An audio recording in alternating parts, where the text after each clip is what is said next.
My horrible wife said that marrying me was a mistake. We'd been fighting weekly for 2 years. I'm the breadwinner. She works part-time at a boutique. Her choice. The first time she mentioned divorce was when I said we needed a budget. Our credit cards were maxed. She'd spent $9,000 in 3 months. Designer bags, clothes with tags still on, a Palon she used twice. You're trying to control me, she said. Maybe we shouldn't be married. I reminded her I'd never complained when she quit her marketing job, supported her finding herself for 18 months, paid for 3 different business ideas that went nowhere. I just wanted us to stop drowning in debt. She apologized, said she'd be better. 2 weeks later, I found 6 packages on our porch, another $3 grand. I suggested financial counseling, marriage therapy, anything. She said we didn't need strangers in our business. Last March, I asked her to pick up our son from soccer practice. I had back-to-back client calls. I couldn't move. She said yes. Practice ended at 6 o'clock. By 6:30, the coach called me. Our son was still there alone. I left my meeting and drove 40 minutes in traffic. Found him sitting on the curb with his gear. He was 9 years old. When I got home, she was getting ready to go out. Girls' night. She forgot to mention. She looked annoyed. I was upset. You're always working anyway. You're not even a present father. Maybe I should just divorce you and find someone who actually cares. I stared at her. I was working to pay for that dress you're wearing, those shoes, that girl's night while our son sat alone in a dark parking lot because you forgot he existed. She rolled her eyes. You're being dramatic. I grabbed my son's overnight bag and left for my brother's place. 3 days of texts. I'm sorry. Please come home. I overreacted. I came back, looked her in the eye. You don't threaten divorce again. You don't forget our son again. This is your last chance. She promised, cried, said she'd changed. We started Coos therapy the following week. She admitted she felt unfulfilled, lost. I admitted I felt like a walking ATM. The therapist gave us tools. After a month, things shifted. She started taking it seriously. Got a full-time job at a marketing firm. Made real money for the first time in years. Started contributing to bills. Seemed genuinely happier. I thought we'd turned a corner. I was proud of her. 3 months later, we had plans for our son's birthday dinner. He picked the restaurant weeks in advance.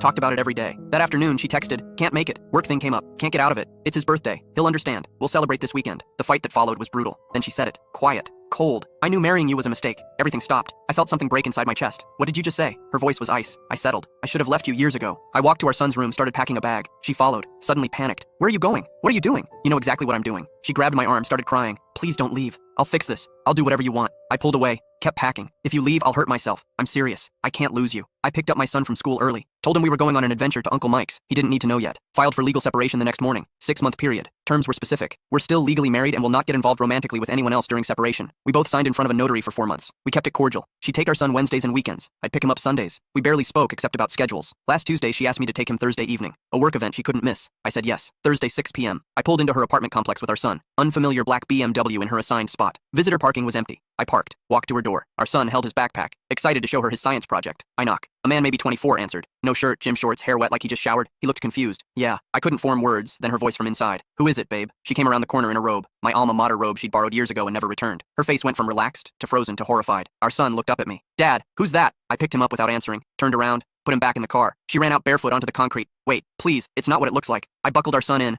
closed the door, drove away. In 2 months, when the separation ends, I'm filing for divorce. She violated the agreement we both signed. My attorney already confirmed it's ironclad. No grounds to contest. A woman who threatening divorce me countless times is now sending me 30 texts a day begging me not to leave.